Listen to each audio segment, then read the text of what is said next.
jour. Alors, bonsoir tout le monde. Bienvenue à cette assemblée publique du Conseil municipal. Dernière assemblée publique régulière avant la période des fêtes. Donc, nous souhaitons offrir à toute la population qui nous écoute via Internet, nous souhaitons offrir nos plus sincères vœux pour de joyeuses fêtes et aussi une merveilleuse année 2017, puisque c'est la dernière assemblée régulière. Par contre, demain soir, nous aurons la présentation du budget, n'est-ce pas, Madame la greffière? Et c'est prévu à 18h30. Donc, nous invitons les gens à y participer et à nous suivre, soit via notre site Internet, ou soit d'y assister en personne, ici même, à la salle du conseil municipal. Alors donc, ce sera le dernier grand geste que nous poserons avant la période des fêtes. Alors, Madame la greffière, est-ce qu'il y a des choses nouvelles à ajouter aujourd'hui? Oui, alors, tout d'abord, en retrait, le point 5.1 concernant une lettre d'entente à intervenir avec l'Association des cadres. Et en ajout, une résolution de félicitations à la Maison natale Louis Fréchette. Félicitations au Centre d'art et de patrimoine presbytère Saint-Nicolas. Commémoration en hommage de M. Jean Carignan. Suspension d'un membre du personnel de la Ville. Mise à jour des plans de déneigement. Adoption du second projet de règlement RV 2016-1637. Adoption du second projet de règlement RV 2016-1643. Financement de la dépense relative au prolongement de la rue Courchevel. Et enfin, une acquisition de l'eau dans le secteur Saint-Jean-Chrysostome. Voilà, alors merci, Madame la greffière. Ce que je voulais vous dire, c'est que la plupart des ajouts de résolution que nous faisons ce soir sont à la demande même du conseil municipal. On a demandé aux membres de la direction générale et à nos gestionnaires à la ville de bien vouloir nous acheminer les résolutions qui auraient, même s'ils nous arrivent un peu sur le tard, on les a toutes regardées en comité exécutif et en comité plénier ce soir, donc qui aurait pour effet de retarder les travaux. Alors donc, on ne veut pas retarder nos travaux, on ne veut pas retarder nos échéanciers. En passant, au bénéfice de la population et des gens qui sont ici ce soir, on a eu une semaine assez active finalement, où on a assisté cette semaine donc à l'inauguration de la phase 1 du méga-projet résidentiel à Saint-Nicolas. Alors donc, Immostar, évidemment, a livré un premier immeuble de 63 appartements locatifs et ils affichent déjà complet. Et il y aura un nouvel immeuble de 180 logements qui va être construit, complété pour juin 2018. Quand on est allé faire un tour, les travaux étaient déjà débutés. Et également, cette semaine, nous avons préparé une conférence à la Chambre de commerce de Lévis, alors donc où on a rendu public certaines données d'un sondage. Je vous indique d'entrée de jeu que l'appui au troisième lien est encore plus fort qu'il était. C'est passé de 83 à 87 % d'appui. Alors, il est clair que la Ville de Lévis a adopté ici unanimement au Conseil municipal une résolution en faveur du troisième lien entre les deux rives. Et bien sûr, on est en train de faire une deuxième étude qu'on fait avec la table des préfets de la MRC Chaudière-Appalaches pour voir les impacts économiques qu'aurait un troisième lien sur Lévis et l'ensemble de la région Chaudière-Appalaches. Alors ça, pour nous, c'est des éléments quand même importants. Mais en même temps, on travaille également sur le volet du transport collectif avec la Ville de Québec. De ce côté-là, le dossier évolue. Alors donc, on a aussi également, le 1er décembre dernier, on a tracé le bilan donc, du développement économique de la Ville de Lévis devant 200 personnalités d'affaires. Alors donc, on a quand même, au niveau du développement économique, donc, on avait avant les CLD, les centres locaux de développement, qui ont été remplacés par la Société de développement de Lévis. Et maintenant, Développement économique Lévis, pour sa première année, a accordé des prêts et des garanties de prêts à plusieurs entreprises. Ça a été bénéfique. On a créé 247 emplois. Donc, c'est un élément intéressant de la semaine. Et on a assisté aussi à quelque chose qui est pas mal intéressant. On s'est rendu à l'atelier usine de travail jeunesse, qui a été transformé pour l'occasion en atelier du Père Noël parce qu'ils ont construit des maisonnettes pour le marché de Noël de Lévis. Et quand on est allé, ce qui est extraordinaire, c'est la première des 3 maisonnettes qui sont en train de fabriquer. Et pour ceux qui sont allés au marché de Noël de Lévis, Il y avait une première maisonnette qui a été placée sur le site. C'est magnifique comme projet. Et si vous aviez vu la fierté des 10 jeunes, qui sont des jeunes en période de transition, qui s'adaptent au marché du travail progressivement et qui ont réalisé cette maisonnette, qui est vraiment un succès quand même drôlement intéressant. Alors donc, on est allé voir ça, on est allé les voir en travail à l'atelier de travail jeunesse, et c'est vraiment quelque chose d'intéressant. Donc, évidemment, on participe à ça financièrement avec la Corporation de développement du Vieux-Lévis, mais on participe également avec le gouvernement fédéral et le gouvernement du Québec, donc auprès de ces jeunes. On a également rendu public le 30 novembre dernier notre programme triennal d'immobilisation, qui est un programme triennal d'immobilisation qu'on a eu l'occasion de présenter en détail et qui est vraiment axé sur les priorités des citoyens. Alors, bien sûr, cette année, on a placé toujours en tête de liste nos 2 grands projets, le complexe aquatique de Saint-Nicolas, pour lesquels on adopte ce soir la résolution pour aller en plan et devis, donc au niveau des architectes et au niveau de l'ingénierie. Donc, on a retenu les firmes et maintenant, ces gens-là vont travailler à préparer les plans et devis de telle sorte qu'on va commencer les travaux, donc, sur le complexe aquatique tel que prévu en 2017. Et pour le lien de Saint-Rédempteur, ce qu'on peut vous dire, c'est que nos plans et devis vont être actualisés d'ici la mi-mars 2017, de telle sorte qu'à la mi-mars 2017, si le gouvernement du Québec répond favorablement à notre demande d'aide financière dans le cadre des 10 travaux qu'on a identifiés visant à améliorer la fluidité de la circulation avec le ministère des Transports à très court terme, on devrait être en mesure de débuter les travaux, donc, pour le lien de Saint-Rédempteur, bien sûr, conditionnel à ce qu'on ait l'aide financière du gouvernement. Et de ce côté-là, ça va très, très bien. Et je termine sur une belle note. Je voudrais aussi qu'on adopte une résolution ce soir. Alors donc, ce qui est fantastique, c'est que la campagne de financement Centraide pour la ville de Lévis, on a un don record de 91 764 $ alors qu'on s'était fixé un objectif de 70 000 $ au niveau de la ville de Lévis. Je voudrais remercier tout le personnel de la ville de Lévis pour cette contribution exceptionnelle au niveau des dons qui ont été faits à la ville de Lévis.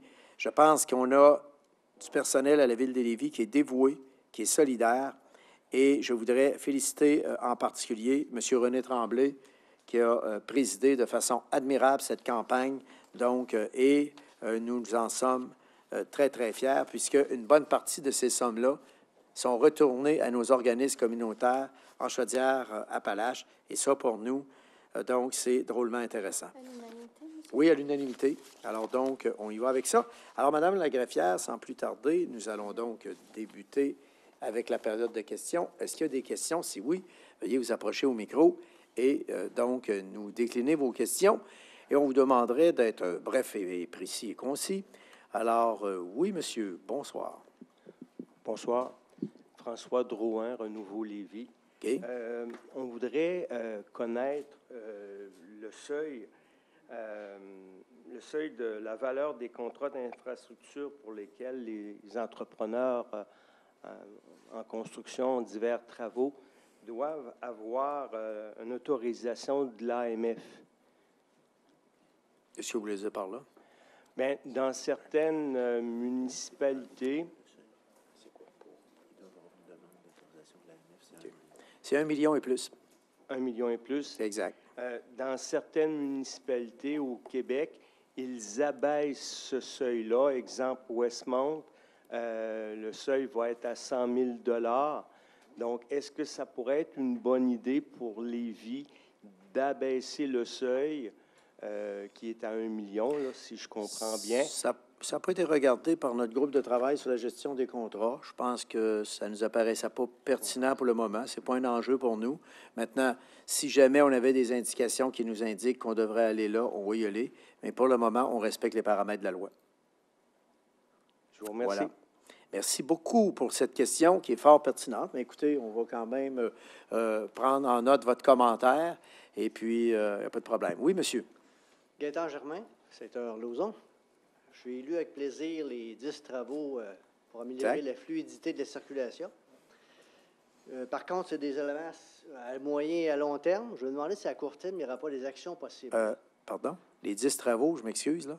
Oui. Mais je pense que c'est à court terme qu'on exige ça, là. Alors, je vous donne un Oui, exemple. rédigé, mais je veux dire avant que ce soit... Non, le lien de Saint-Rédempteur, on souhaite commencer les travaux au printemps. Oui, je comprends. Mais Et le prolongement de Saint-Omer jusqu'à l'autoroute 20, c'est commencé. On est en train de faire l'aqueduc. Oui, oui. Et pour votre information, le boulevard Étienne Dallaire est prolongé à la moitié du parcours. Alors, on va rejoindre Étienne Dallaire jusqu'à Saint-Omer à 4 voies. La deuxième moitié du parcours va être faite dès 2017. OK. Et nous, on prolonge Saint-Omer jusqu'à l'autoroute 20, compté de 2018. Là. Alors, on est enclenché. Alors, entre-temps, ce qu'on demande au gouvernement, c'est de nous donner une réponse très rapidement pour qu'on puisse être capable de réaliser le viaduc au-dessus de Saint-Omer dès 2019. Parfait. Je pensais à des actions encore plus à court terme, telles que... C'est très, très rapide. Je vous le dis bien revoir franchement. Les interdictions de virer à droite au feu rouge. Il y en a à peu près 40 Lévis. De quoi vous parlez? Les interdictions de virer à droite au feu rouge. Oui. Les revoir. Oui, mais il y a des motifs pour ça. Ah, j'en doute pas. Par exemple, mais, à Toronto, j'en ai trouvé 2. Les plusieurs fois que je suis allé, j'en ai trouvé 2 au C'est ça. centre-ville. Alors, je vous donne des exemples concrets d'interdiction de virer au rouge. Alors, vous allez voir, par exemple, que lorsque vous sortez de l'autoroute 20 et que vous arrivez sur la rue Taniata, alors si vous arrivez de l'est de la ville et que vous entrez à Saint-Romuald, alors vous arrivez à une intersection où il y a un feu de circulation, et là, vous allez voir, c'est marqué « Interdit de tourner à droite de telle date à telle date ». Oui. Et vous remarquerez que c'est pendant la période estivale. Pourquoi Oui. vous pensez? Les pistes cyclables, je présume. Voilà, Oui. pour sécuriser les pistes cyclables, parce que la personne qui va avoir tendance à tourner à droite, qu'est-ce qu'elle va faire? Elle ne va regarder qu'à gauche. Oui. Elle ne regardera pas à droite. Or, à droite, il peut arriver des cyclistes qui traversent. Et la personne ne les verra pas. Ce sont les Alors, endroits dites-vous valables. que tous ces feux-là, mais par contre, si vous avez des suggestions à nous faire, je vais vous Oui. dire bien franchement, si vous avez des suggestions à nous faire pour nous dire à tel endroit ou à tel endroit, on aimerait ça que ce soit regardé, ça, on peut le faire par Oui, contre. il y a des endroits où il n'y a même pas de trottoir, il y a une interdiction. Par Alors, exemple, pouvez-vous me donner des exemples qu'on pourrait prendre en note? Kennedy, en 7h Pintante vers Lévis. Pour le- OK. il y en a dans Alors, ce alors coin-là. si vous auriez l'amabilité de nous fournir vos cas par écrit ou même verbalement, ça va nous faire plaisir de les faire regarder par notre comité de circulation, peut-être. Excusez, Kennedy, excusez, c'est ici. Chemin, c'est le rang qui est juste au sud de l'Avin. C'est Arlaca, au coin d'Arlaca? C'est sûr que ça, c'est le ministère des Transports. C'est pas nous qui gérons ce secteur-là. C'est le ministère des Transports. Tout ce qui est au sud de l'Avin, sur Kennedy, c'est le ministère des Transports. Même si c'est à l'intersection d'un chemin. Oui. Oui. C'est pas une route Si vous en avez numéroté. d'autres à nous nommer, allez-y. Ouais. Et vous allez voir, là, je vous ai donné un explicatif et il ne faudrait jamais enlever cette interdiction de virer à droite sur Taniata, tant et aussi longtemps Ah, celle-là, je la conteste pas. que notre magnifique parc de la rivière-Etchemin ne sera pas inauguré, où là, les cyclistes, imaginez-vous, vont pouvoir passer sous la rivière-Etchemin. Exemple, longeant la rivière on a une interdiction au coin de Monseigneur Bourgette et Guillaume Couture. Quand Oui. on descend Monseigneur Sous la Bourgette, le problème, c'est qu'il y a une réglementation qui dit que si un non-voyant, c'est son parcours pour aller comme à l'école, obligatoirement, on doit mettre une interdiction de virage à droite. Et il y a effectivement, juste le quartier avant, les blocs, là, il y a quelqu'un, un non-voyant, qui va au cégep, on est obligé d'interdire le virage à droite. C'est toutes des petites choses. Il y a toujours... Présentement, les virages à droite, il y a toujours une raison. À la limite, il va en avoir partout, là. C'est quand Ben, même bon écoutez, sens, ça fait partie du civisme et du savoir-vivre, mon cher monsieur. Ben, Mais ça, c'est pas une On autre doit qui fait loi, là. préconiser. en tout cas, j'ai des doutes, là, Vous avez des doutes sur quoi? Vous préférez quoi? sur cette nécessité-là, parce que Ah ouais? les non-voyants Donc, traversent sur pas juste Taniata, là. vous suggérez qu'on l'enlève? ou Non, quoi? non, pas Taniata. OK. Je veux dire, Ben, donnez-nous, regardez, là. L'exemple que M. vient de donner. là, Regardez-nous, là, on n'a pas de problème, mais donnez-nous des cas. ben, on va les l'exemple que regarder M. vient de donner, sérieusement. Je trouve que c'est... Là, c'est parce que... Ce n'est un, oui, oui. Oui, mais il vient de vous donner le Il motif. y a eu un exemple, quand on remontait à Monseigneur Bourgette au coin chemin des Forts, ça allait vers le sud, puis vers Pintante. Ouais. Il y a eu une interdiction une période, parce qu'il y avait une espèce de gros sapin sur le coin, là. Quand tu étais si tu voulais revirer à droite, là, automatiquement, tu ne voyais rien, là. Il y avait une question de visibilité. On avait dit à la population, dès que le sapin va disparaître, l'interdiction de virage à droite va disparaître aussi, c'est ce qu'on a fait. Des fois, c'est de la visibilité. Des fois, c'est des heures. Quand vous remarquerez, on met beaucoup d'heures. Ouais. C'est au niveau du volume de circulation aux heures de pointe. Il y a toujours une raison. Je vous le dis parce que j'en suis un, moi, qui on pourrait tous les enlever, mais il y a des fois, il y a des raisons. Ouais, je comprends. J'ai toujours des problèmes quand on considère que les Québécois sont des imbéciles par rapport aux Ontariens pour la conduite au volant. Tu sais. À Ottawa, là, je m'excuse, mais à Ottawa, là, Ottawa, vous allez en compter plus que 2 des interdictions de virage à droite. Je vais souvent dans ce coin-là. Je suis originaire de ce coin. À Ottawa, là, les interdictions de virage, là, il y en a plein dans le centre-ville. Toronto, il n'y en a pas beaucoup. Et qui plus est, à Ottawa, il y a énormément de traverses où le piéton a priorité sur l'automobile. Oui, effectivement, ça, c'est une bonne chose. Ah oui, c'est très bien. C'est très bien. Il y en a implanté quelques-uns à Québec, là. Une autre idée. Puis ça, c'est dur à faire respecter. Près des édifices des jardins, il y a des feux de circulation fort pertinents parce qu'il y a 7 000 personnes qui travaillent là. Par contre, à partir de 18 h le soir jusqu'à 6 h le matin ou 7 h le matin, on pourrait converser ça en feu jaune clignotant, ainsi que la fin de semaine. De quoi vous parlez? De quelle intersection? Les édifices Desjardins? Les 3 sorties des jardins, 2 sur Guillaume Couture, 1 sur Alphonse Desjardins. Jamais on va faire ça. Pourquoi? Pourquoi? Parce qu'on va menacer directement la sécurité de nos concitoyens, nos concitoyennes. C'est l'artère le plus achalandée de tout Lévis. C'est pas compliqué, là? Je parle des gens qui sortent de chez Desjardins. Il Regardez, n'y en a pas le samedi après-midi. Regardez, là, c'est tout de suite non. Il n'y en a pas question. Voyons. La logique même nous impose de conserver ces feux de circulation 24 heures par jour. Ma logique me dit l'inverse. Ah ben super, vous n'avez pas la même logique que nous autres. Ouais. Nous, notre logique, c'est la sécurité du citoyen. OK. Une dernière question concernant le SRB. On parle de passage sur une travée abaissée sur le pont de Québec, si je comprends bien, au moment où on se parle. Donc, actuellement, il y a 3 voies de circulation sur le pont de Québec. Est-ce que ça veut dire qu'on va passer de 3 à 2 voies de circulation pour les automobiles, ça? Je n'en ai aucune idée. Les plans ne sont pas encore sortis.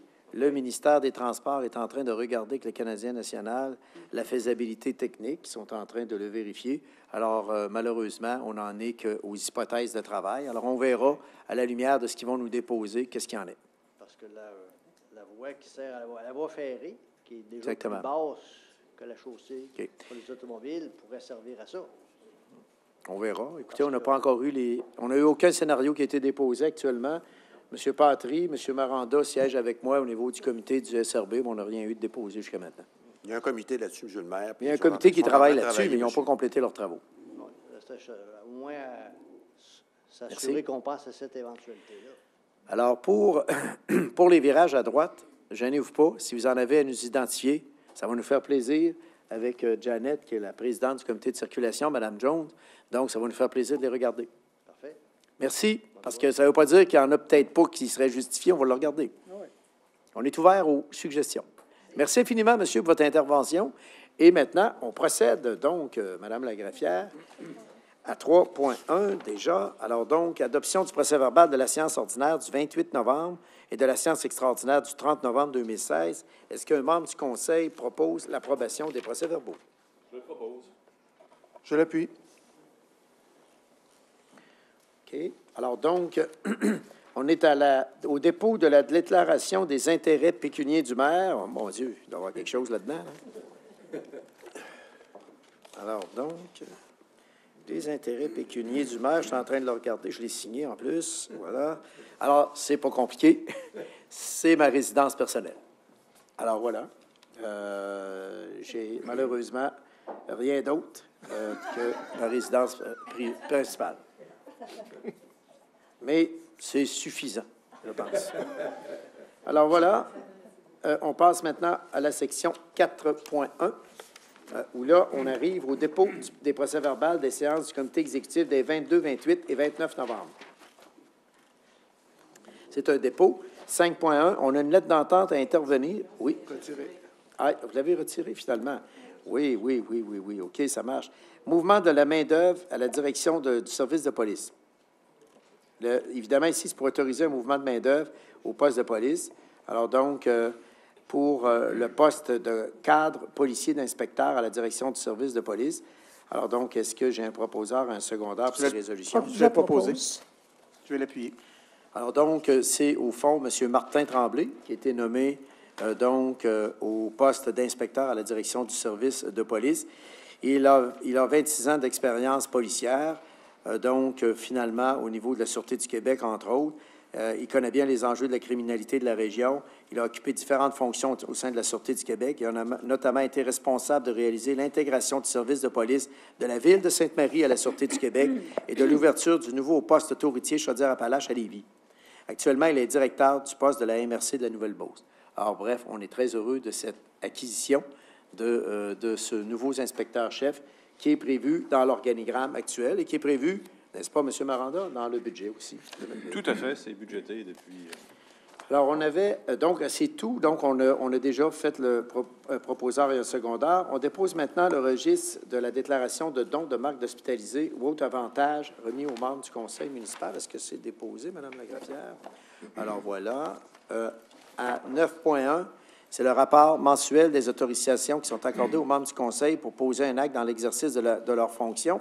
Alors, ça, au niveau de la Ville de Lévis, alors donc, vous voyez que dans ce poste-là, rapport mensuel des autorisations accordées aux membres du conseil, c'est que chaque fois qu'on autorise un membre du conseil à participer à une activité, nous en publions le registre mensuellement. On veut que les citoyens sachent à quoi assistent les membres du conseil et ils ont été délégués ou mandatés pour participer à quelle activité dans notre ville. Je trouve ça normal que les citoyens le sachent. C'est la raison pour laquelle on rend public donc le rapport mensuel des autorisations qui sont accordées aux membres du conseil municipal dans l'exercice de leurs fonctions.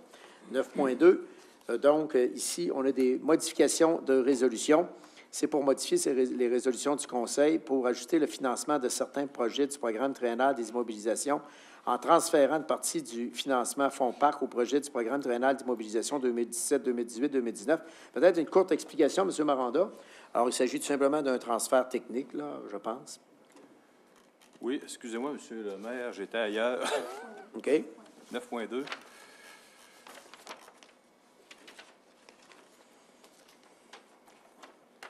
Oui, il s'agit tout à fait d'un transfert technique qui a pour effet de soulager un peu le PTI 2017 parce qu'il restait de la place dans le PTI 2016. Alors, ça permet de garnir pour un montant de 849 000 additionnels l'année 2017. Alors, c'est plutôt technique. Et évidemment, ce qu'on retire de 2016 sera financé par règlement d'emprunt, des soldes de règlement d'emprunt. Alors, bien, merci, M. Maranda. C'est très clair. Merci beaucoup. Alors, oui, un proposeur secondaire. Je proposerai. Je vais l'appuyer. OK, parfait. Alors, donc, on arrive maintenant au point 10.1, qui est l'aide financière à Écolive. Alors, Écolive, comme on le sait à Lévis, c'est un organisme communautaire, donc une entreprise, une petite entreprise d'économie sociale qui recueille des livres, disques et revues usagés auprès des Lévisiennes et des Lévisiens dans le but d'en faire la valorisation. Et c'est un collecte de livres, donc, élagué pour les bibliothèques de la Ville de Lévis. Alors, donc, nous renouvelons notre contrat avec eux pour une somme de 5 000 $ par année pour les 3 prochaines années. Alors, donc, est-ce que j'ai un proposeur? Ah, il y a 10.2 aussi, c'est vrai, je l'avais oublié complètement, qui est l'entente intermunicipale à intervenir avec la Régie régionale de gestion des matières résiduelles de Port-Neuf pour la fourniture de services pour la réception et le traitement des boues d'installation septique. Donc, c'est l'entente intermunicipale à intervenir avec la Régie régionale de gestion des matières résiduelles de Port-Neuf concernant la fourniture des services pour la réception et le traitement des boues et des installations septiques. Je voulais juste vous dire en passant que ça, c'est comme un in and out, puisque, évidemment, nous avons déposé ici même le règlement pour la vidange des fosses septiques et tout ça, il y a une taxe qui est prévue avec ça. Donc, voilà, maintenant, c'est pour en disposer sur la Régie régionale de gestion des matières résiduelles de Port-Neuf. Est-ce que j'ai un proposeur en secondaire? On va faire la proposition. J'appuie.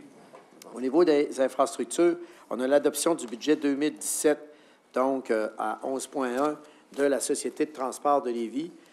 Et à 11.2, on va avoir aussi l'adoption du programme triennal d'immobilisation 2017-2018 de la Société de transport. Alors donc, comme vous pouvez le constater, et peut-être si notre ami M. Patry pouvait peut-être compléter un peu, au fond, c'est divers projets reliés aux acquisitions d'autobus, finalement, et donc au stationnement incitatif. Et on a divers autres projets donc, qui sont prévus. Alors, on va acheter 3 autobus en 2017, 6 en 2018, 3 en 2019. Et donc, peut-être, M. Patry, si vous voulez compléter les principaux éléments du programme d'immobilisation pour la Société de transport. Oui, M. le maire. Alors, le budget pour l'année 2017 de la Société de transport est à la hauteur de 28 923 763 $. C'est une augmentation de 0,14 % par rapport au budget 2016.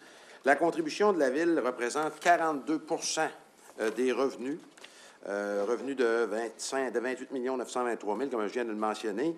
Et la Ville a injecté encore cette année, en 2017, ou va injecter en 2017, 500 000 additionnels, tels que vous l'aviez mentionné en 2013, ce qui fait qu'en 2014, 2015, 2016, 2017, c'est 2 millions récurrents dont va bénéficier la Société de transport. Bien évidemment, au niveau du plan triennal d'immobilisation, les plus gros, si vous voulez, les plus gros projets, c'est la construction. On examine la construction d'un centre de service au terminus Lagueux, à Saint-Étienne. On a déjà le terrain. Également, vous avez fait mention de l'acquisition d'autobus. Un autobus standard 40 pieds, ça coûte 800 000 $. On en prévoit 3 cette année, en 2017, et 6 en 2018. Et également, des parcs incitatifs. Et également, compléter, si vous voulez, le financement d'un système d'aide à l'exploitation et information aux voyageurs en temps direct.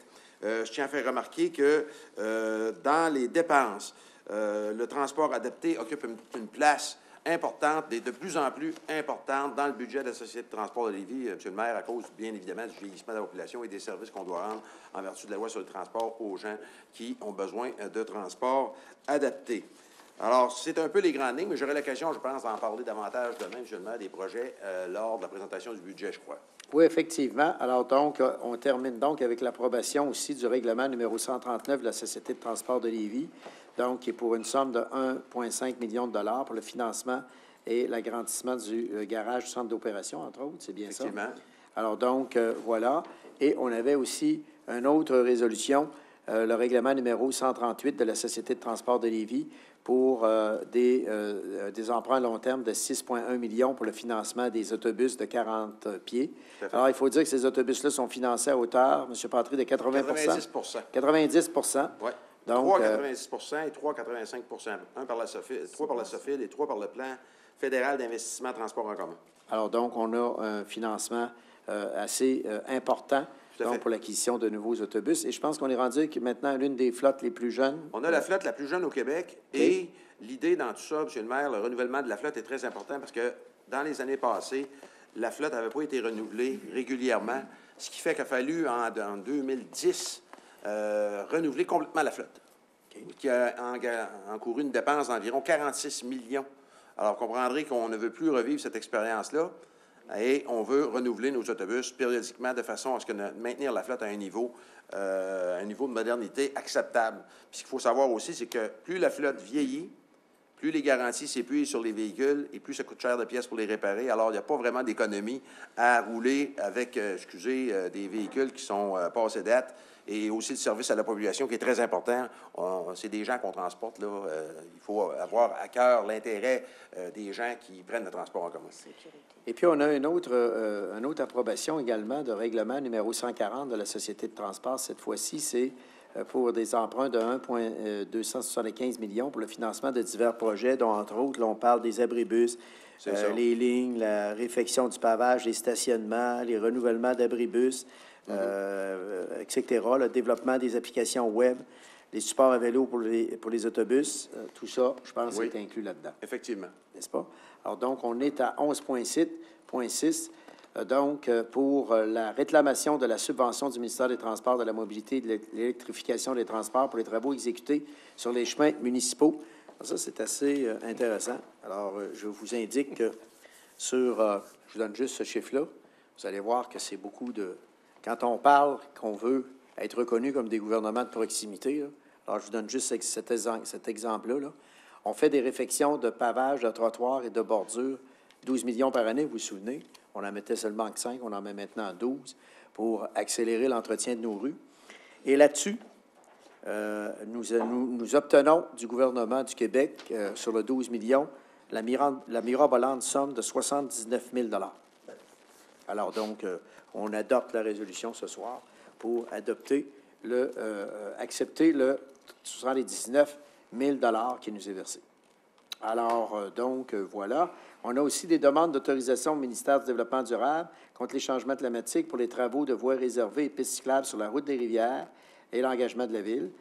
Donc, ici, c'est pour autoriser, donc, WSP à présenter et obtenir toutes les autorisations requises auprès du ministère du Développement durable pour les travaux de voies réservées et des pistes cyclables sur la route des rivières, ce qui veut donc dire que On va de l'avant avec le projet de la route des rivières. Alors, c'est un projet pour nous qui est quand même majeur. On est sur une distance d'environ 1,5 km, donc de parcours qu'on va faire dans l'endroit le plus, je dirais, le plus difficile à la ville de Lévis. C'est là que ça bouchonne, autrement dit. Et puis là, bien, en ajoutant cette voie-là, enfin, on va sortir les autobus du trafic. Et puis, ça va permettre, évidemment, d'améliorer considérablement le respect des horaires au niveau de la Société de transport de Lévis, M. Patry. Et ce sont des travaux qui, en passant, sont évalués à 6 millions de dollars. Oui, ils sont entièrement subventionnés par le gouvernement, excepté la piste cyclable, bien évidemment, mais tous les travaux concernant la voie réservée sont subventionnés à 100 par le ministère. Alors, donc, de 7 millions. Nous avons décidé d'ajouter la piste cyclable dans le cadre de l'interconnexion des réseaux cyclables qu'on est en train de faire à la ville de Lévis.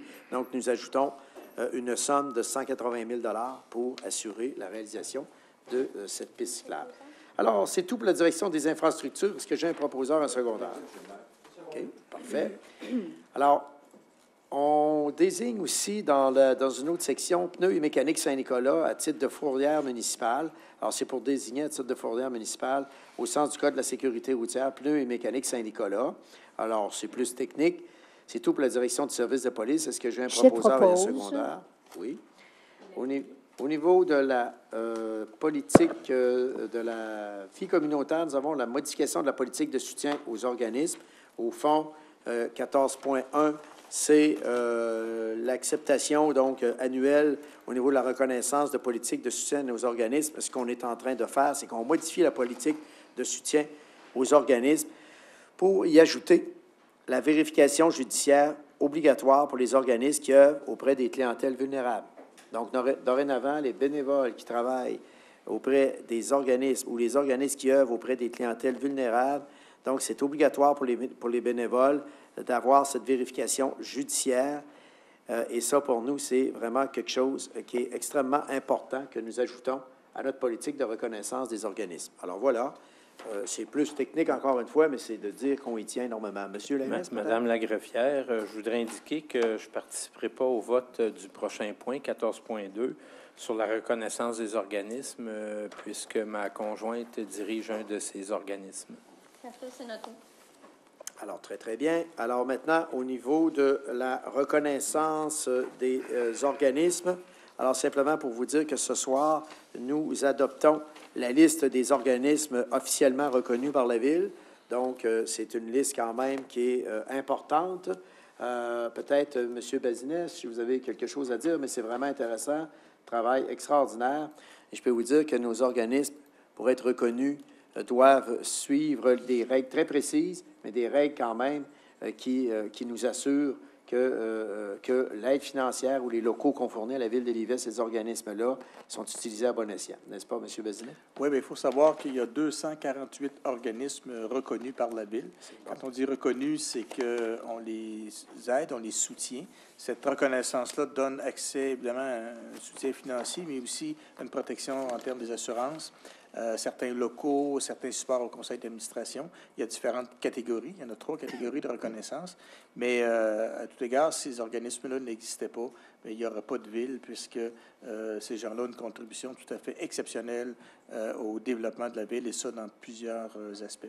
Donc, ce soir, c'est une mise à jour de cette liste-là des organismes qu'on va continuer à soutenir encore un bon bout de temps. En fait, cette année, on a à peu près entre 8 et 10 organismes qui sont plus sur la liste de reconnaissance, mais c'est pour des motifs qui s'expliquent.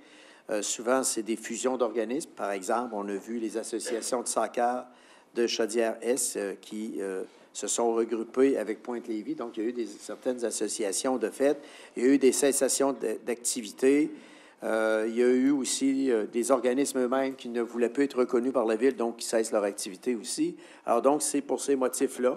Alors donc, c'est vraiment des motifs plus techniques qu'autre chose. Alors pour le reste, nous avons une magnifique politique de reconnaissance et on est en train de se doter d'une politique de développement communautaire. C'est une première à Lévis. On y travaille très fort. Donc, M. Bazinet, je pense que vous avez, je ne sais pas combien de représentants du monde communautaire avec vous, là, mais... Oui, il y a à peu près une quinzaine d'organismes représentés qui proviennent de tous les milieux, là, OK. Qui ont commencé à travailler, effectivement. Leur plan de match se poursuit. Alors, c'est très, très intéressant. On avait à 14,3 l'aide financière à des organismes de la communauté. Bien là, justement, nos organismes sont reconnus. Et dans cette résolution-là, ça vous donne une idée des aides financières qu'on accorde déjà à ces organismes-là.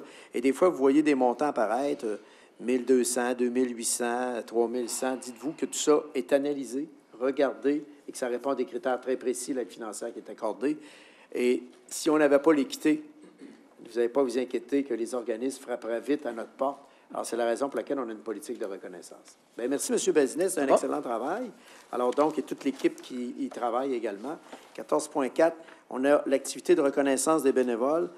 Au fond, ce qu'on indique pour la reconnaissance des bénévoles, c'est pour autoriser la direction de la vie communautaire à entreprendre, avec le Centre d'action bénévole Bellechasse-Lévis-Lobinière, les démarches nécessaires pour l'organisation de notre activité bénévole 2017 et pour proclamer la semaine de l'action bénévole du 23 au 29 avril 2017. Donc, nous aurons, encore une fois cette année, une activité de reconnaissance pour nos organismes bénévoles. C'est tout pour la direction de la vie communautaire. Je vais le proposer. Je vais l'appuyer. Oui. Alors, on passe maintenant à la direction donc, des finances, qui est l'affectation de la réserve financière pour le financement de l'affectation du montant pour pourvoir dans le futur pour le régime de retraite de la Ville de Lévis, qui est constitué en vertu de la mesure d'allègement associée à la crise financière de 2008, à la suite de la crise financière de 2008, pour permettre aux villes d'absorber l'impact. Le gouvernement avait prévu une réserve financière qu'on pouvait donc affecter un montant à pourvoir dans les régimes de retraite. Alors, peut-être, M. Maranda, nous expliquer un peu plus ce qui en retourne. Oui, M. le maire. Juste vous rappeler qu'en 2008, tout le monde a vécu la crise financière. Et la crise financière dans les caisses de retraite de la Ville de Lévis s'est traduite par un manque à gagner de l'ordre de 10 millions. Alors, s'il avait fallu, en 2008, facturer sur le compte de taxes ce manque à gagner, ça aurait fait un effort terrible demandé aux citoyens. Alors, le gouvernement, dans sa grande sagesse, a permis aux villes d'étaler ce montant-là sur une période de 10 ans. Alors, nous en sommes à l'avant-dernière année pour combler justement ce manque à gagner. Alors, nous avions à cet effet créé une réserve. Donc, le fonds qui est demandé ce soir de 891 200 sort d'une réserve qui avait été constituée il y a quelques années. Et la bonne nouvelle là-dedans, c'est que l'an prochain, donc en 2017, ça sera la dernière année et on aura épongé la totalité de ce manque à gagner qui était de l'ordre de 9,6 millions. Alors, voilà, on s'est acquitté de nos responsabilités, M. le maire. On a aussi, donc, dans le 16.2, toujours au niveau de la direction des finances, une suspension de l'indexation automatique des rentes de retraités à compter du 1er janvier 2017. Alors donc, c'est évidemment pour suspendre partiellement l'indexation des rentes des retraités et retraités du régime complémentaire de retraite des employés de la Ville de Lévis et de suspendre entièrement l'indexation des rentes des retraités et retraités au régime de retraite des employés de la Ville de Lévis, donc à compter du 1er janvier 2017, tel que défini dans la loi favorisant la santé financière et la pérennité des régimes de retraite et prestations déterminées du secteur municipal. Alors, le fait est que les membres actifs maintenant, qui sont les gestionnaires de la Ville, n'ont plus droit à cette indexation. Et tant et aussi longtemps que nos régimes de retraite n'auront pas atteint un certain niveau de capitalisation, alors nous estimons qu'il y a un effort collectif qui est demandé à tout le monde. Alors, c'est la raison pour laquelle on ne procède pas à l'indexation.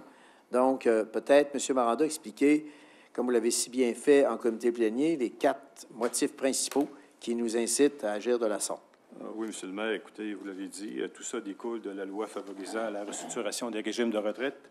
Alors, il y a 4 bonnes raisons qui nous ont amenés à discuter avec les retraités de la Ville de Lévis de cette possible suspension d'indexation.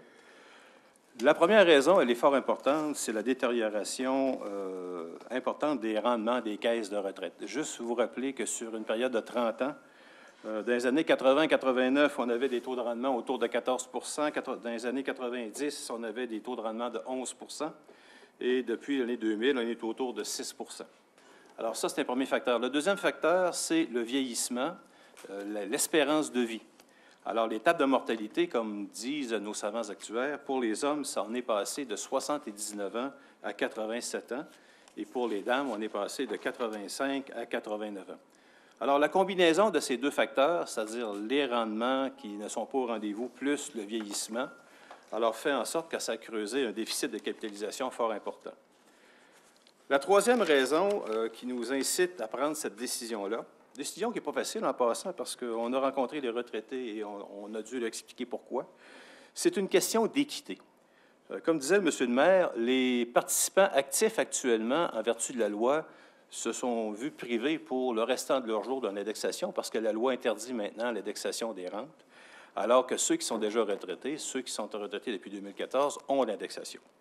Alors, on trouvait normal que ces retraités-là puissent faire une légère contribution au redressement de la situation financière des régimes de retraite. La quatrième raison, qui elle, est fort importante, c'est encore une question d'équité. Et je la pose sous la base d'une question. Comment peut-on demander aux citoyens payeurs de taxes qui, dans 75 des cas, n'ont eux-mêmes pas de régime de retraite, comment peut-on leur demander de contribuer à redresser une situation financière pour donner des indexations à des retraités? Alors, ces gens-là ne payent même pas pour leur propre régime parce qu'ils n'en ont pas. Alors, peut-on leur demander de payer à leur tour pour des gens qui en ont? Alors, on pense que c'est vraiment une question d'équité. Il faut bien dire également, et je termine là-dessus, que cette décision-là ne vise que deux groupes, vise les cadres et vise les professionnels. Et on dit bien que c'est une suspension temporaire.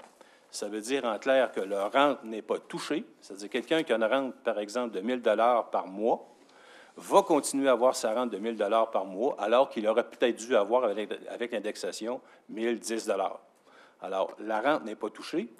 Deuxièmement, c'est une suspension temporaire, c'est-à-dire que dès que le taux de capitalisation sera à nouveau à 100 %, on va redonner l'indexation à ceux qui auraient été touchés par cette décision-là. Alors, on a pris le temps d'expliquer ça aux retraités. On en a parlé entre collègues au conseil municipal et on pense que c'est la bonne décision à prendre. Et c'est la recommandation que je vous fais. Alors donc, c'est la recommandation qui a été faite au conseil municipal. Elle a été entérinée unanimement par l'ensemble des membres du conseil municipal.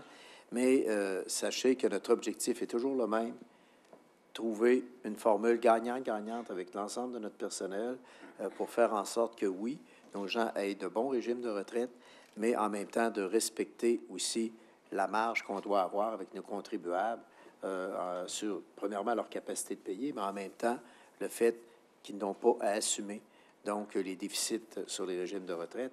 Et ça, c'est un élément qui, pour nous, est fondamental. Mais cela étant dit, dès que nos régimes le permettront, il est clair que nous allons ramener cette indexation-là. D'ailleurs, c'est prévu dans la loi, n'est-ce pas? Tout à fait, c'est dans la loi. C'est dans la loi, donc il n'y a pas de problème. Puis il ne faut pas oublier aussi que les rendements sont difficiles. Ils sont passés de 13,6 % en 1980-89, 11 % de 90 à 99 et à 6,5 % pour la période 2000-2014. Ça ne s'en va pas vers la hausse, je pense. Deuxièmement, l'espérance de vie est passée de 79 à 87 ans pour les hommes. Donc, l'espérance de vie s'est améliorée considérablement. Et de 85 à 89 ans pour les femmes. Alors donc, ça vous donne une idée quand même que ça commence à peser lourd sur les régimes de retraite. C'est fun, tout le monde est bien en santé, bien portant. Alors donc, ça a des conséquences. Et c'est la raison pour laquelle il faut y travailler ensemble. On peut vous dire que ce n'est pas de gaieté de cœur qu'on adopte cette résolution-là ce soir, mais on espère que la situation va être bien comprise. Merci beaucoup. Alors donc, est-ce que j'ai un... Alors, je propose. Je vais l'appuyer. Parfait, merci. On passe maintenant à l'urbanisme, qui est l'intention de la Ville relativement à la révision du montage financier pour les projets des parcs de chute de la Chaudière et du parc de la Rivière-et-de-Chemin. En fait, il s'agit tout simplement ici de faire le transfert d'une partie des sommes d'argent affectées au parc des chutes de la Chaudière vers le parc de la Rivière-et-de-Chemin. C'est tout simplement en raison des éléments à y réaliser. Ce n'est pas majeur, puisque de toute façon, nous allons maintenir les sommes au niveau du parc des chutes de la Chaudière, dépendamment des projets qui seront présentés dans une zone précise du parc. Alors donc, on adopte également une autre résolution pour abandonner le processus d'adoption du règlement RV 2012-1209 qui modifie le règlement RV 2011-1123 sur le zonage et le lotissement dont l'avis de motion a été donné par la résolution et pour abroger cette résolution. Alors, M. Dumoulin, peut-être? En fin de compte, c'est un ancien numéro de zone qui ne correspondait plus. Là, donc, on abroge cette résolution-là, puisqu'il y a eu deux autres résolutions de fait en 2015 et en 2016 qui font la même chose. C'est un petit changement. On prend une partie de la zone H et on le ramène dans la zone M, là, ou commerciale, là, de la rue Taniata. Ça fait qu'on prend une petite partie de terrain qui était dans la zone H. C'est simplement ça. C'est une correction. C'est technique, dans le fond? Oui. Alors donc, petite correction technique. Maintenant, est-ce que j'ai un proposeur en secondaire? On va faire la proposition. Merci. Nous passons maintenant à 18.1, qui est la fermeture, fermeture temporaire de rue et interdiction de stationner pour la tenue du marché de Noël qui a eu lieu en fin de semaine dernière, d'ailleurs, en passant, et un marché de Noël qui est un succès, ma foi, n'est-ce pas, M. Lainès? Je crois que ça a bien fonctionné. Pouvez-vous nous en parler un peu, peut-être? Bien, le marché de Noël de Lévis est rendu à sa 8e édition, je crois. Et puis, à chaque année, il y a toujours un brin de magie supplémentaire. Il y a les marchands locaux et il y a les marchands d'un peu partout dans la ville de Lévis qui viennent faire de l'animation. Et puis, il y a beaucoup de monde qui viennent. Puis, c'est très plaisant. Puis, j'espère que l'an prochain, avec l'addition de nos belles maisonnettes, ça va rendre encore le marché de Noël encore plus attrayant. Bien, merci beaucoup. Merci beaucoup. Alors, on a une aide financière au Centre d'aide et prévention jeunesse, parce que le Centre d'aide et prévention jeunesse occupe les locaux de l'ancien hôtel de ville de Lauson, qui est situé dans le noyau institutionnel du Vieux-Lauson, n'est-ce pas? Et ils ont entrepris donc une campagne de financement à laquelle on participe à hauteur de 200 000 $. Ils ont pour objectif, donc, d'amasser une somme de 750 000 $. Et, ma foi, je pense que ça va bien, puisqu'ils sont rendus à quelque chose comme 550 000 $ d'accumulés. Alors, donc, leur campagne va très, très bien. Et on est fiers d'y participer parce qu'il est rare de voir des jeunes qui initient une campagne de financement pour restaurer un bâtiment patrimonial. Alors, c'est quand même drôlement intéressant. Et en plus, ils ont ajouté récemment une annexe à ce centre communautaire pour offrir des logements à des jeunes qui sont en transition et en difficulté. Alors, vraiment, c'est très, très, très intéressant. Alors, on est très fiers de participer, donc, à cette campagne de financement, dont je suis d'ailleurs le président d'honneur et qui atteint maintenant 510 000 $ d'accumulés. Et en janvier, on devrait donner un autre coup de roue pour s'assurer qu'on va atteindre l'objectif. Alors, voilà, c'est un magnifique projet. Et je voudrais féliciter le Centre d'aide et prévention jeunesse pour leur ténacité dans ce dossier-là, parce que je vais vous dire une chose, ramasser des sous pour restaurer des bâtiments patrimoniaux, c'est pas toujours évident, mais eux, ils ont le courage de le faire, et c'est tout en leur honneur. Alors, 18.3, désignation d'un administrateur du Conseil d'administration de développement PME Chaudière-Appalaches. Alors ça, c'est une bonne nouvelle, c'est qu'on autorise un conseiller en développement et prospection de la Direction du développement économique et de la promotion à siéger à titre d'administrateur sur le Conseil d'administration de développement PME Chaudière-Appalaches. Donc, c'est une bonne nouvelle. C'est tout pour la Direction du développement économique. Est-ce qu'on a un proposeur et un secondaire? Je vais proposer. J'appuie. Merci. On a aussi l'attribution du contrat pour l'ajout d'un dégrillard au site de traitement des eaux usées dans le secteur de Saint-Étienne et le financement afférent. C'est pour un contrat pour l'ajout d'un dégrillard au site de traitement des eaux usées à Saint-Étienne de Lauson. Donc, pour une somme de 606 000, donc 606 6 000, oui, 672. Donc, à la suite, évidemment, de l'appel d'offres qui a été fait. Un autre pour l'attribution de contrat pour la fourniture de services professionnels en architecture et en ingénierie pour la construction du complexe aquatique. Alors, on est à 20.2. Alors, tel que je vous le signalais tout à l'heure, ce soir, nous adoptons officiellement les résolutions du Conseil municipal qui nous permettent d'accepter les soumissions conformes pour les services donc des architectes au niveau du complexe aquatique et pour les ingénieurs. Donc, nous sommes dans l'échéancier tel que prévu, Monsieur le directeur général, et les travaux vont débuter l'été prochain. À cette fin, nous avons formé un comité de suivi pour le complexe aquatique sur lesquels vont siéger donc, outre le maire et le responsable donc, des infrastructures, donc M. Fortier, alors M. Mario Fortier, les deux conseillers municipaux du quartier, M. René Fortin et M. Clément Genet, qui vont faire partie de ce groupe-là. Alors, notre travail, au fond, ça va être de suivre l'évolution de ce projet-là. Il va y avoir aussi 4 gestionnaires de la ville qui vont être identifiés. Alors, donc, notre objectif, c'est de nous assurer, du respect des échéanciers et du respect des enveloppes budgétaires accordées. Alors donc, voilà. Alors donc, c'est pour le complexe aquatique. Non, M. Lamontagne, lui, c'est pour le groupe de travail sur le lien de Saint-Rédempteur. Alors voilà. Je vous cherchais de l'ouvrage. Alors voilà. Alors, mais Madame la greffière, merci. Vous êtes aux aguets et vous suivez de très près donc l'évolution de nos dossiers. Alors, je pense que c'est intéressant parce qu'on tient à garder la cible et on tient à s'assurer qu'au niveau du complexe aquatique, on va maintenir le cap.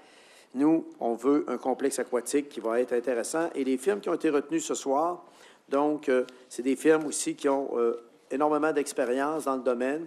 Alors, c'est des gens qui ont travaillé tantôt sur le PEPS à l'Université Laval, tantôt des gens qui ont travaillé sur divers projets, Centre Vidéotron, qui ont travaillé également à la réalisation d'un même bassin semi-olympique dans le secteur de Drummondville, à Drummondville. Donc, c'est des gens qui sont très aguerris, de haute expérience. Et notre coordonnateur au projet, en passant, nous a assuré que ces deux firmes-là qui ont été sélectionnées d'abord pour le plus bas prix, bien sûr, ont les qualificatifs pour réaliser ces projets.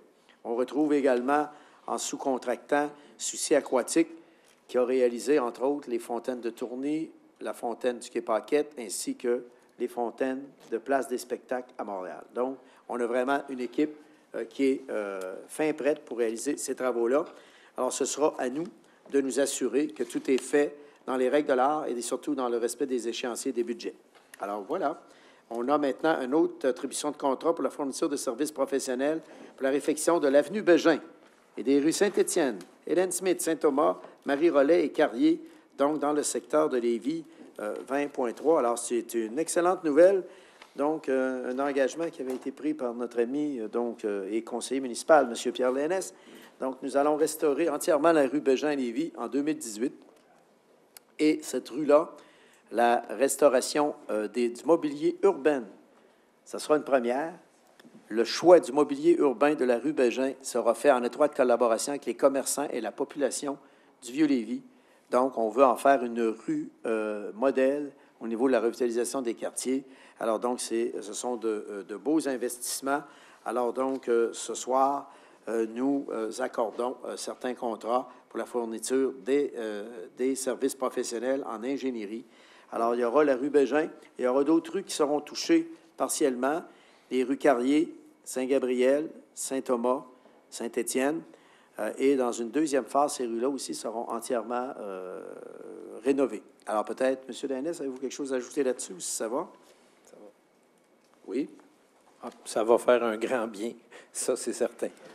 Oui, alors ce sont des travaux qui seront réalisés en 2018 et qui avoisineront les 2 millions de dollars. Alors, grosso modo, c'est une très, très bonne nouvelle pour le secteur du Vieux-Lévis. Alors, c'est tout pour la direction de l'approvisionnement. Est-ce que j'ai un proposeur en secondaire? Monsieur le maire. Nous avons également un avenant. Oui, un secondaire, qui était-il?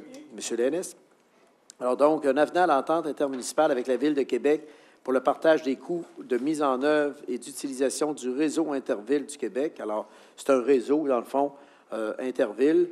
Alors, donc, pour minimiser les coûts. Alors, donc, c'est tout pour la direction des technologies. Est-ce que j'ai un proposeur? Je propose la résolution. Oui.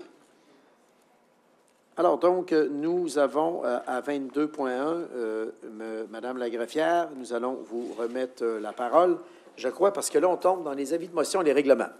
Alors, je réitère pourquoi je donne la parole à Madame la greffière, parce que lorsqu'on adopte des avis de motion ou des règlements, la loi est un peu plus exigeante et il faut s'assurer que la greffière dit verbalement, lors de l'Assemblée publique, tous les éléments qui doivent être dits légalement pour s'assurer que la résolution est respectée. Voyez-vous? Alors souvent, la greffière est la mieux placée pour s'assurer qu'on nomme tous les éléments. Et ce soir, on commence avec une première avis de motion qui est le règlement pour le partage effectivement, la réglementation de tarification pour les services, les locaux et activités offerts par la direction de la vie communautaire. Alors, je tiens à vous dire que notre tarification pour les activités de loisirs ne vise pas à engranger des fonds, mais elle vise simplement à assurer uniquement une partie de l'opération. Tout ce qui est mobilisation, par exemple, si vous construisez un aréna, et que c'est la Ville qui paye l'aréna, là, ces coûts-là ne sont pas chargés, bien sûr. Et souvent, on a des activités, par exemple, les activités de glace pour les moins de 18 ans sont subventionnées à 100 %. Les activités de soccer pour les moins de 18 ans sont subventionnées à 100 %. Alors donc, c'est important. Les camps de jour sont subventionnés à 70 %. Alors, il faut quand même dire que les coûts qui sont chargés aux citoyens sont quand même minimales. Alors, ce que vous voyez ici dans les coûts qui apparaissent en annexe, vous pouvez voir aussi les comparatifs avec 2016. Ce sont tout simplement des ajustements en fonction des coûts réels de ce que ça nous coûte. Et puis, ces ajustements, de toute façon, ne payent jamais, bien sûr, l'entièreté des coûts assumés par la Ville. Alors, voilà pour cette résolution. Oui, alors, allez-y, Madame la greffière. Pour le point 22.1, alors la proposition est qu'un membre de ce Conseil donne avis que ce règlement sera soumis lors d'une prochaine séance. Ce règlement a pour objet de prévoir la tarification applicable pour la location d'équipements sportifs et récréatifs, la location de salles, les activités du programme de camp de jour et les activités sportives libres. Je vais donner l'avis. 22.2, avis de motion du règlement établissant un programme de subvention pour l'acquisition de couches réutilisables. Alors, la proposition est qu'un membre de ce Conseil donne avis que ce règlement sera soumis lors d'une prochaine séance. Ce règlement a pour objet d'établir un programme de subvention doté d'une enveloppe budgétaire de 5 000 $ pour l'acquisition de couches réutilisables. Je donne l'avis. Alors donc, c'est une mesure qui a eu une popularité importante. Ce n'est pas des grosses sommes, c'est 5 000 $, mais de nombreux citoyens nous ont demandé s'il y avait possibilité de renouveler. Donc, cette entente-là, ça s'inscrit dans le cadre de notre plan de développement durable pour éviter, donc, le plus possible la production de déchets, parce que vous savez que les couches jetables sont parmi les éléments qui ne sont pas récupérables actuellement. Donc, on ne peut pas récupérer les couches jetables. Alors, elles sont irrécupérables. Et comme nous, on veut atteindre éventuellement l'objectif de zéro déchet, alors on encourage évidemment les gens à utiliser les couches réutilisables. Et c'est la raison pour laquelle on accorde quelques aides financières dans ce contexte-là. Voilà. 22.3, avis de motion du règlement modifiant le règlement RV 2010-0941 sur les nuisances, la paix, l'ordre, le bon gouvernement, le bien-être général, la sécurité et les animaux. Alors, la proposition est qu'un membre de ce Conseil donne avis que ce règlement sera soumis lors d'une prochaine séance. Ce règlement a pour objet d'augmenter le tarif pour l'obtention d'une licence permettant de garder un chien à compter du 1er janvier 2017. Je donne l'avis de motion. 22.4, avis de motion du règlement sur l'imposition des taxes et des compensations pour l'exercice financier 2017. La proposition est qu'un membre de ce Conseil donne avis que ce règlement sera soumis lors d'une prochaine séance. Ce règlement a pour objet d'imposer la taxe foncière générale et de fixer les taux de celle-ci en fonction des 6 catégories d'immeubles et d'imposer des taxes foncières spéciales pour financer les dépenses relatives aux dettes des ex-municipalités et les sommes que la Ville doit verser au ministre des Affaires municipales et de l'occupation du territoire relativement à une convention ou une entente conclue conformément à la loi sur la Société québécoise d'assainissement des eaux, telle que se lisait le 30 juin 2011, d'exiger des compensations pour certains services municipaux, d'exiger des compensations pour les services municipaux dont bénéficient certains immeubles exempts de taxes, d'officialiser le montant maximum par hectare de la valeur imposable d'un terrain utilisé comme parcours de golf d'une superficie de 20 hectares ou plus et ouvert au public et le pourcentage utilisé pour calculer ce montant, et enfin de prévoir les modalités de paiement des taxes et des compensations. Je vais donner l'avis de motion. 22.5, avis de motion du règlement exigeant une compensation mensuelle pour l'exercice financier de 2017 pour l'usage d'un terrain municipal situé dans le secteur Lévis sur lequel est placée une maison mobile. Alors, la proposition qu'un membre de ce Conseil donne avis que ce règlement sera soumis lors d'une prochaine séance. Ce règlement a pour objet d'exiger pour l'exercice financier 2017 d'un occupant d'un immeuble appartenant à la Ville de Lévis situé dans le secteur Lévis sur lequel est placée une maison mobile, alors une compensation mensuelle pour l'usage de cet immeuble et de prévoir les modalités de paiement de celle-ci. Je donne l'avis de motion. Oui, affaires nouvelles, Madame la greffière, on en a quelques-unes ce soir. Je crois qu'on a 9 points, je pense. Oui, on en a plusieurs. Oui, allez-y. Alors, félicitations à la maison natale de Louis Fréchette. Attendu que la maison natale de Louis Fréchette a remporté le prix Ville de Lévis lors du prestigieux gala des prix d'excellence des arts et de la culture qui se tenait le 28 novembre dernier au Musée de la Civilisation. Attendu que ce nouveau prix, accompagné d'une bourse de 1 000 $, a pour but de reconnaître le travail des organismes lévisiens qui se sont démarqués de manière exceptionnelle par leurs actions qui ont contribué au dynamisme de Lévis.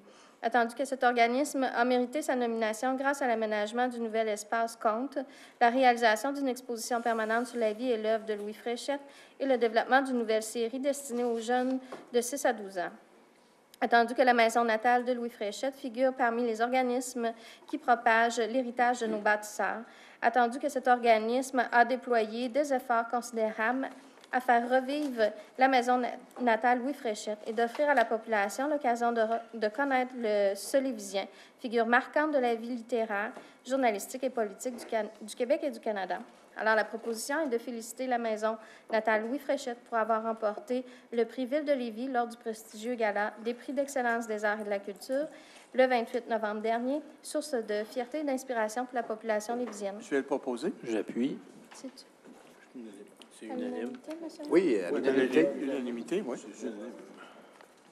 La maison de Fréchette, c'est... Alors, félicitations au Centre d'art et de patrimoine presbytère Saint-Nicolas.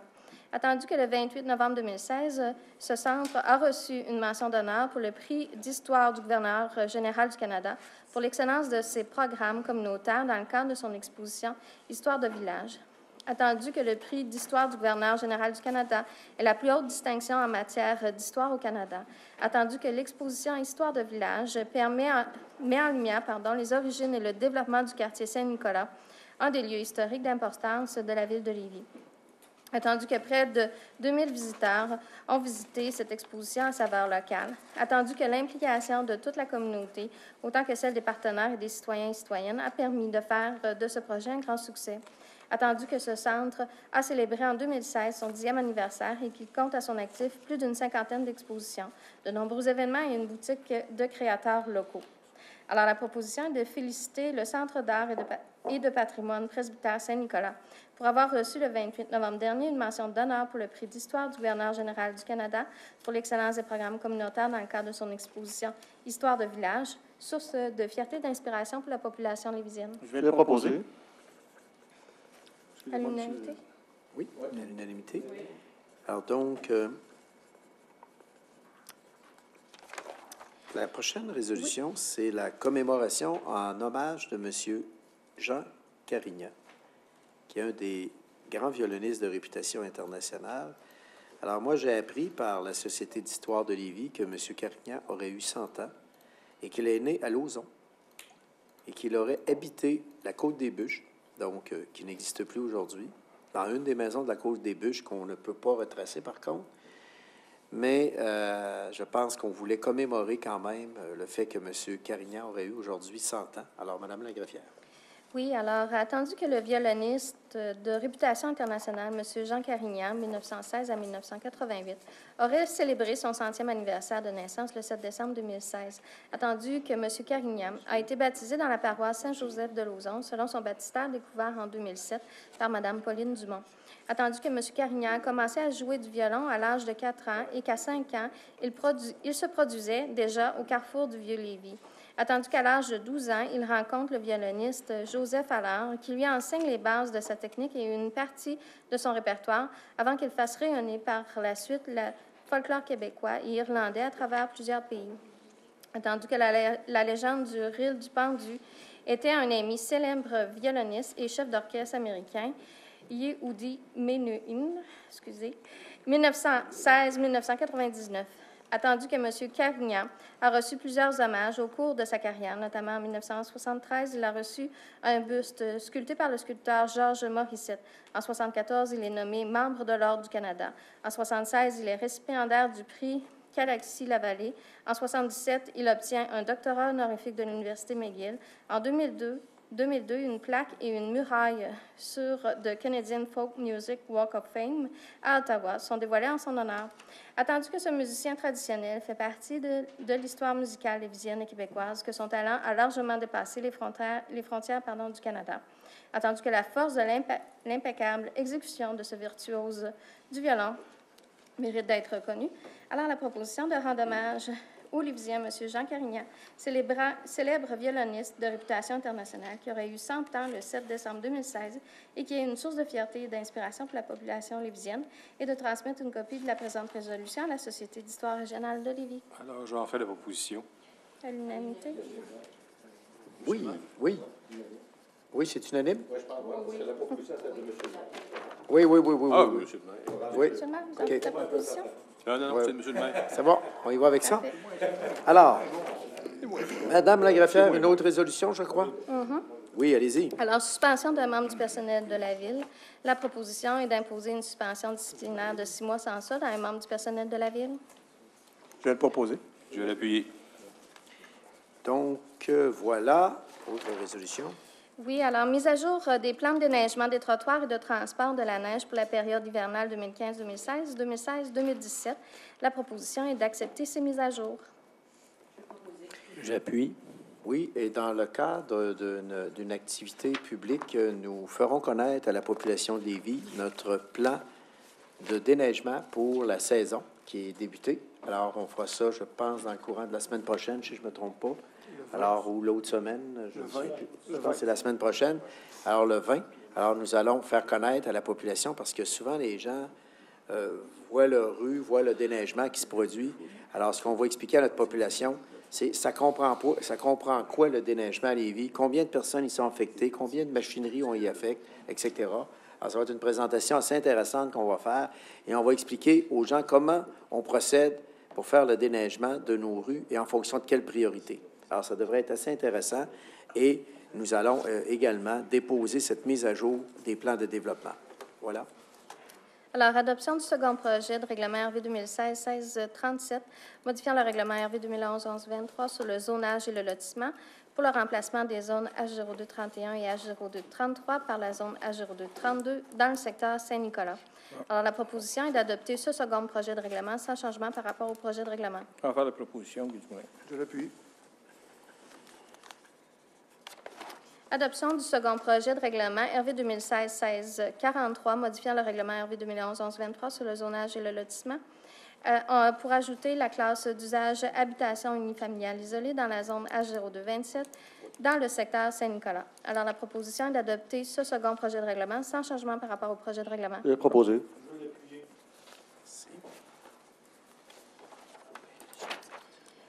Financement de la dépense relative au prolongement de la rue de Courchevel dans le secteur Saint-Romuald. La proposition est de financer cette dépense au montant maximal de 240 500 à même l'excédent de fonctionnement accumulé non affecté, et ce, à être renfloué à la suite de l'entrée en vigueur d'un règlement d'emprunt qui sera adopté à cet effet.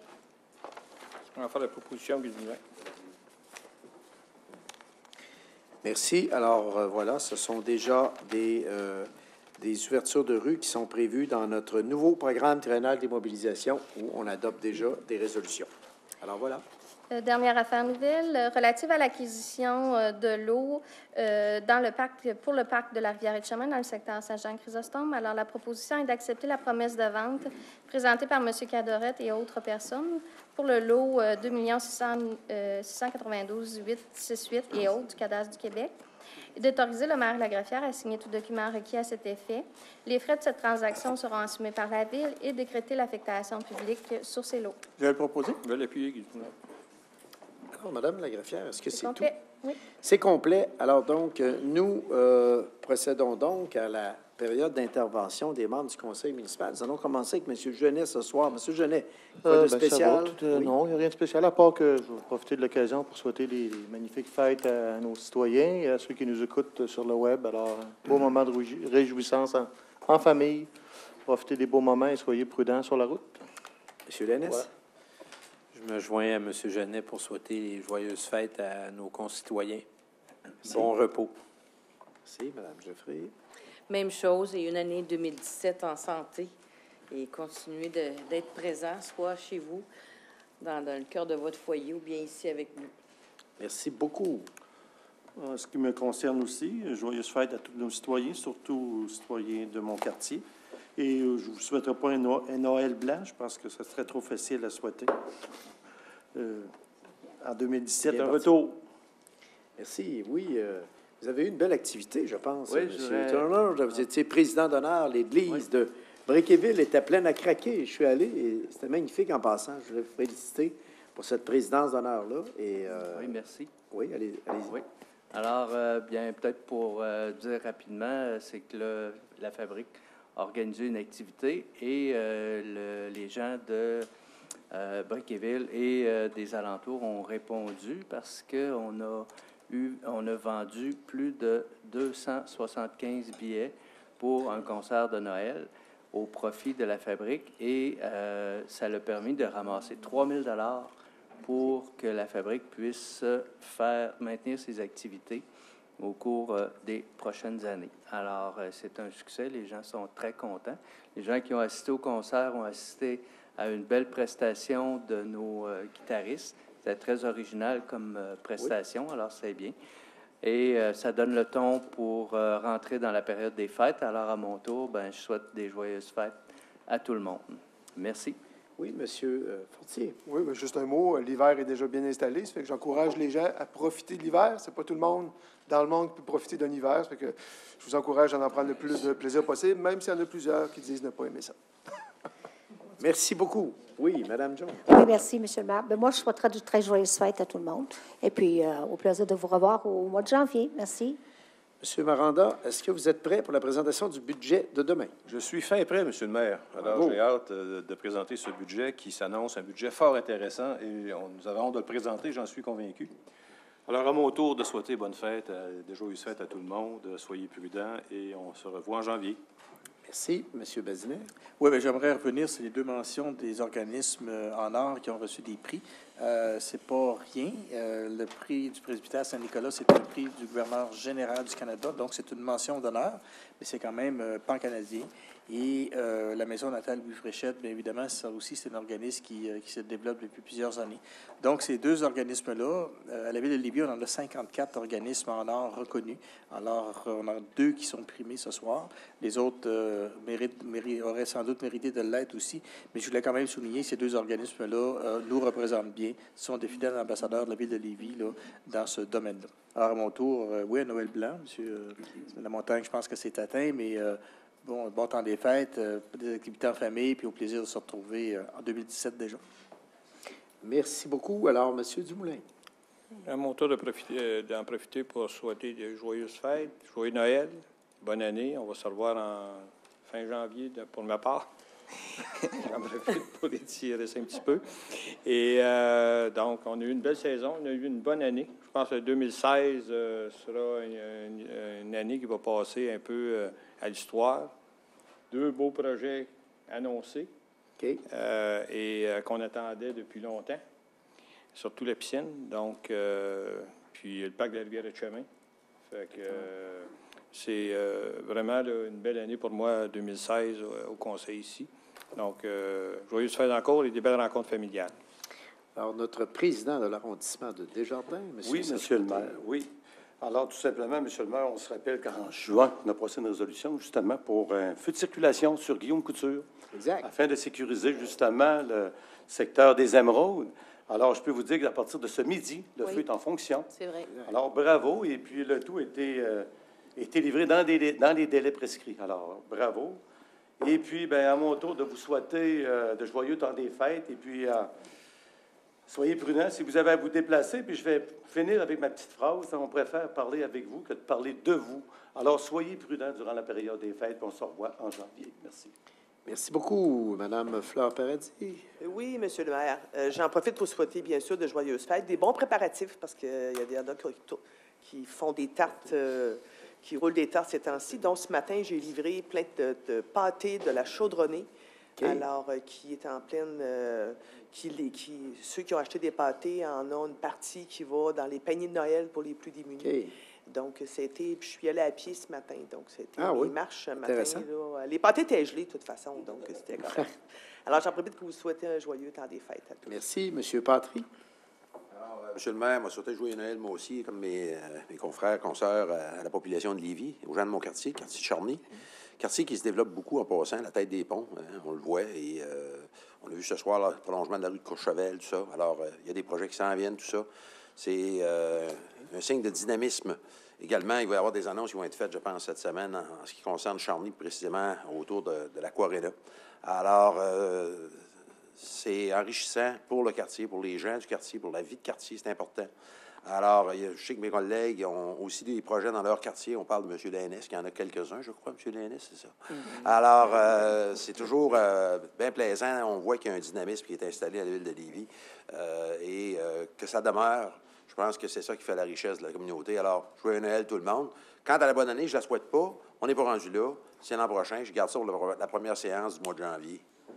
Alors, merci beaucoup, M. Patry. Madame Duchesneau.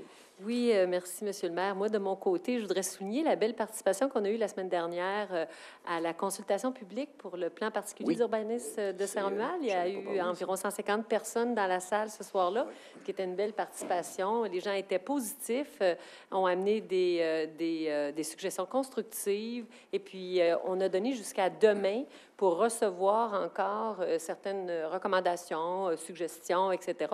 Alors, je voulais le rappeler quand même aux gens. Moi, j'en ai reçu quelques-unes que j'ai transférées à l'adresse du plan particulier d'urbanisme. Évidemment, je ne veux pas rivaliser avec mon voisin d'en face qui aura beaucoup de projets qui s'en viennent dans son quartier, mais j'espère que ce plan particulier d'urbanisme-là, effectivement, il y a des choses de planifier pour l'année 2017 déjà, ou à court terme, en tout cas, dans les prochaines années.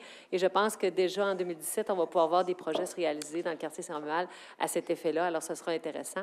Puis, évidemment, moi aussi, en conclusion, je voudrais souhaiter des joyeuses fêtes à tout le monde et puis de profiter de cette belle neige blanche qu'on a cette année, parce que si vous vous rappelez, l'année dernière, à ce temps-ci d'année, on n'avait pas encore de neige et on cherchait pour nos activités des fêtes, effectivement, à pouvoir en profiter. Alors, cette année, ce sera le cas. Alors, joyeuses fêtes à tout le monde. Merci. Et voilà. Alors, donc, merci beaucoup. À mon tour, donc, de souhaiter à toute la population lévisienne, d'offrir à la population lévisienne nos meilleurs vœux. Nos meilleurs vœux pour une magnifique année 2017. Et soyez assurés que l'objectif de tous les membres du conseil municipal qui sont réunis ce soir, c'est d'être à la hauteur des aspirations des Lévisiens et des Lévisiennes, et surtout avec le même objectif, s'assurer, ou en tout cas viser à atteindre cet objectif-là. C'est sûr qu'il y aura toujours du travail à faire, mais notre objectif, c'est d'accompagner le milieu et de faire en sorte que tous nos gens dans notre ville soient reconnus comme des citoyens à part entière, comme des citoyens et des citoyennes à part entière. Et ça, pour nous, c'est notre motivation profonde au quotidien. Alors voilà, et je voudrais en même temps donc vous indiquer et remercier M. Robert Maranda, M. Jean-Pierre Bazinet, M. Michel Patry, M. Mario Fortier, M. Clément Genet, qui siègent le comité de finances. Et demain, j'invite donc la population à présenter, à venir ici à la salle du conseil pour la présentation du budget qui sera public, ou de le suivre donc chez eux dans le confort du foyer, parce que maintenant nous sommes retransmis sur Internet. Et je crois que un des éléments marquants de l'année 2016 de la ville de Lévis, c'est l'approche résolument transparente qu'on a prise. Alors, ce soir, par exemple, tous les documents que j'ai avec moi ici, à partir de mardi ou mercredi, seront disponibles intégralement sur le site Internet. Donc, chaque résolution est accompagnée des formulaires de prise de décision où les gens peuvent voir souvent les options qui s'offraient à nous pour la prise de décision. Alors, voilà. Alors, donc, nos meilleurs vœux. Et donc, à 2017, pour ceux qui ne suivront pas le budget demain, et pour les autres, bien, demain pour le budget. Maintenant, on y va pour la deuxième période de questions du public. Est-ce qu'il y a des questions? Pas de questions? Alors donc, nous allons procéder immédiatement à la levée de l'Assemblée. J'en fais la proposition.